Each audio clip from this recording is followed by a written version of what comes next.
എൻ്റെ കുടുംബാംഗങ്ങൾ പലരുമുണ്ട്, റിലേറ്റീവ്സ് പലരുണ്ട്. ആരും എന്നെ അടുപ്പിക്കാൻ തയ്യാറാവണം. കാരണം ഞാനിവിടെ അത്ര നല്ല പിള്ളയായിരുന്നു. ഞാൻ എൻ്റെ വളരെ അടുത്ത ഒരു റിലേറ്റീവിൻ്റെ വീട്ടിൽ ഒരു 100 രൂപയ്ക്ക് വേണ്ടി 5 പ്രാവശ്യം ചെന്നിട്ടുണ്ട്. ഒരു 100 രൂപ ചോദിച്ചുകൊണ്ട്. അപ്പോൾ അവർ പറഞ്ഞു, എനിക്ക് ടോയ്ലറ്റിൻ്റെ വാതിലാണ് കിടക്കാൻ കിട്ടിയത്. ഒരാൾ ബാത്റൂമിൽ പോയിട്ട് മൂത്രം ഒഴിച്ചാൽ ആ വെള്ളം എൻ്റെ മുഖത്ത് വരും.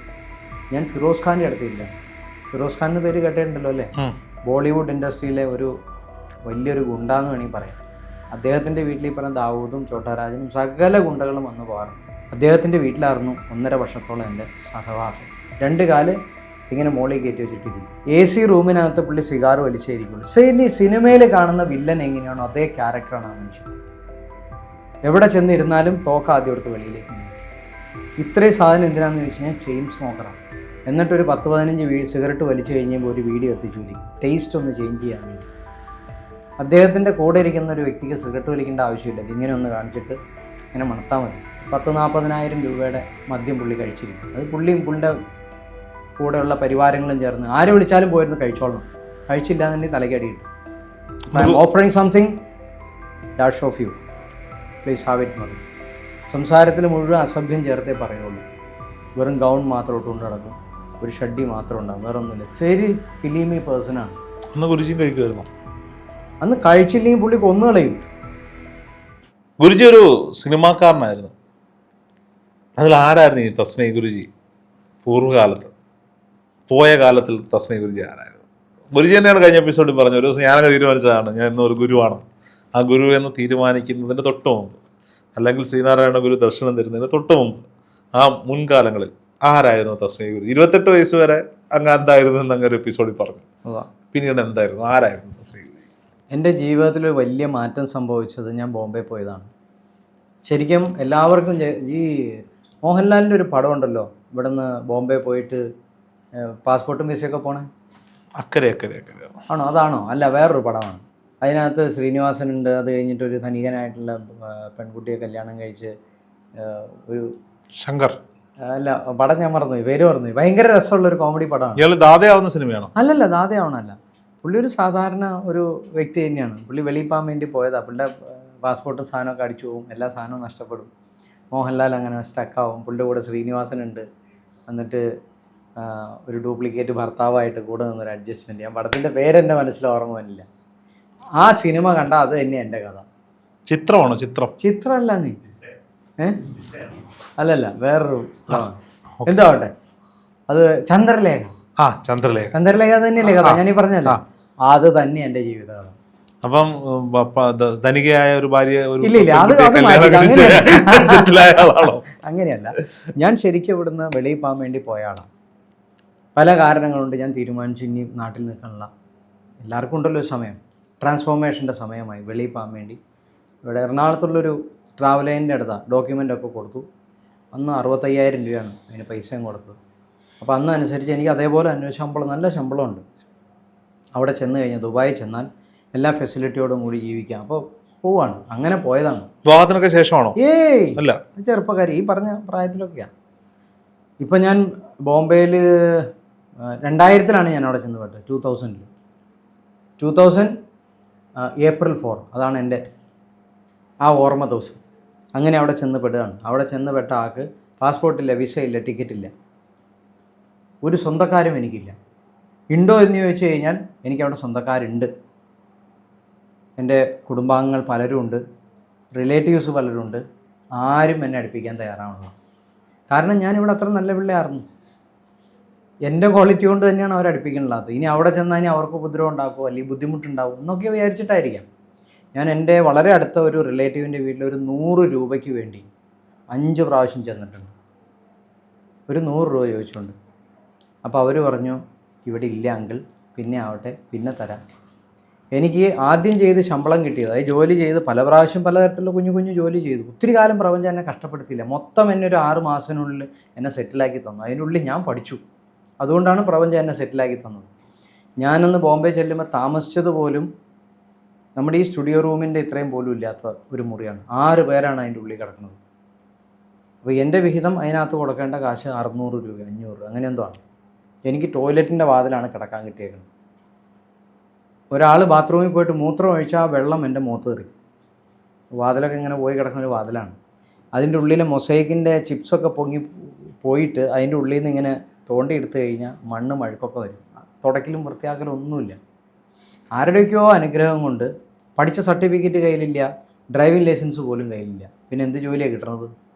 ഒരു പണിയും കിട്ടാൻ സ്കോപ്പില്ല. AC ചുമട്ട് പണി എന്ത് കിട്ടിയാലും ചെയ്യാറുണ്ട്. കഷ്ടപ്പെടാനൊരു മനസ്സുണ്ട്, വണ്ടി കഴുകും, എല്ലാ പണിയും ചെയ്യാറുണ്ട്. എന്ത് തന്നെയാണെങ്കിലും ഒരു ഭാഗ്യത്തിന് ഒരു സ്ഥലത്ത് ജോലി ചെയ്തു. അവിടെ നിന്ന് ആദ്യത്തെ ചെക്ക് കിട്ടി 3300 രൂപയുടെ ഒരു ചെക്കാണ്. ആ ചെക്ക് ഞാൻ എവിടെ കൊണ്ടുപോയിട്ടാണ് മാറണത്? ബാങ്ക് അക്കൗണ്ടില്ല. അപ്പോൾ അന്ന് നെരൂളിൽ അഭ്യുദയ ബാങ്ക് എന്ന് പറഞ്ഞൊരു ബാങ്കുണ്ട്. അവിടെ പോയിട്ട് അവിടെ എനിക്ക് തുറക്കാൻ പറ്റുള്ളൂ. കാരണം ഒരു ബാങ്കിലും എനിക്ക് അക്കൗണ്ട് തുറക്കാനുള്ള ഒരു ഡോക്യുമെൻറ്റും ഇല്ല. ഒരാൾ എനിക്ക് ഇതൊക്കെ തരാമെന്ന് പറഞ്ഞാൽ 100 രൂപ വേണം അക്കൗണ്ട് ഓപ്പൺ ചെയ്യാൻ. ഈ 100 രൂപയ്ക്ക് വേണ്ടിയിട്ടാണ് ആ സ്വന്തക്കാരുടെ വീട്ടിൽ ചെന്നത്. തന്നില്ല. പക്ഷെ എനിക്ക് ആരോടും ഇപ്പോൾ ഒരു പരിഭവമില്ല. ഞാൻ എന്ന് മുതൽ അവിടെ ചെന്ന് ആരെന്നോട് എങ്ങനെ പെരുമാറി എന്ന് ഓർത്തിട്ട് എനിക്ക് ഒരു വിഷമവുമില്ല. അന്ന് ഞാൻ വേറെ ആംഗിളിലൊക്കെ ചിന്തിച്ചു, ഇവരൊക്കെ എന്ത് മനുഷ്യരാണ്, ഞാൻ ഏത് സാഹചര്യത്തിൽ ജീവിച്ചാന്ന് അവർക്കറിയാലോ. ആ സാഹചര്യത്തിൽ ഇങ്ങനെ വരുമ്പോൾ ശരിക്കും നമ്മളൊരു ഹെൽപ്പല്ലേ നമ്മൾ പ്രതീക്ഷിക്കുന്നത്. എന്നെ പ്രപഞ്ചം ടൈറ്റാക്കുക ചെയ്തത്. വറചട്ടിയിലിട്ട് വറുത്ത് നല്ല സ്ട്രോങ് പേഴ്സണാക്കി മാറ്റിയായിരുന്നു. അവിടെ നിന്ന് ശരിക്കും പറഞ്ഞാൽ തീച്ചൂളയിലാണ് ഞാൻ വളർന്നു വന്നത്. അന്ന് എന്നെ കുടുംബാംഗങ്ങളോ അല്ലെങ്കിൽ പറയുന്ന ആരെങ്കിലും എന്നെ സഹായിച്ചു എന്നിരിക്കട്ടെ, ഞാനിന്നിങ്ങനെ എത്തൂല. ആത്മീയതയും ഭൗതികതയൊക്കെ ഇങ്ങനെ ചുഴിഞ്ഞ് പഠിക്കാൻ തുടങ്ങി. അന്ന് മുതലൊരു ആഗ്രഹമായിരുന്നു ധനികനാവണം എന്നുള്ളത്. പൈസ ഉണ്ടാക്കാൻ വേണ്ടിയിട്ട് വളരെയധികം കഷ്ടപ്പെട്ടു. പക്ഷേ പൈസയൊക്കെ കൂടുതൽ എൻ്റെ കയ്യിലേക്ക് വന്നു ചേർന്ന ആത്മീയതയാണ്. പൈസയ്ക്ക് എനിക്ക് വലിയ പ്രാധാന്യമില്ലാഞ്ഞിട്ടല്ല, പൈസയ്ക്ക് പ്രാധാന്യമുണ്ടായിരുന്നു. പക്ഷേ ഞാൻ ആ ഫിലിം ഇൻഡസ്ട്രിയിൽ എത്താവുന്നതിൻ്റെ ടോപ്പിൽ വരെ എത്തി. എങ്ങനെയാണ് ഫിലിം ഇൻഡസ്ട്രിയിലേക്ക് എൻ്റർ ചെയ്യുന്നത്? അതെൻ്റെ അളിയൻ്റെ ഒരു സുഹൃത്ത് മുഖാന്തരമാണ് അവിടെ എത്തുന്നത്. ശരിക്കും പറഞ്ഞു കഴിഞ്ഞാൽ ഈ ആവിഡ് ടെക്നോളജി എന്ന് പറയുന്ന സാധനം പണ്ട് നിങ്ങൾക്കൊന്നും ആർക്കും പറഞ്ഞാൽ മനസ്സിലാവില്ല. പണ്ടെല്ലാം ഫിലിം ഈ സ്റ്റീൻ ബാക്കിലാണ് എഡിറ്റ് ചെയ്തുകൊണ്ടിരിക്കുന്നത്.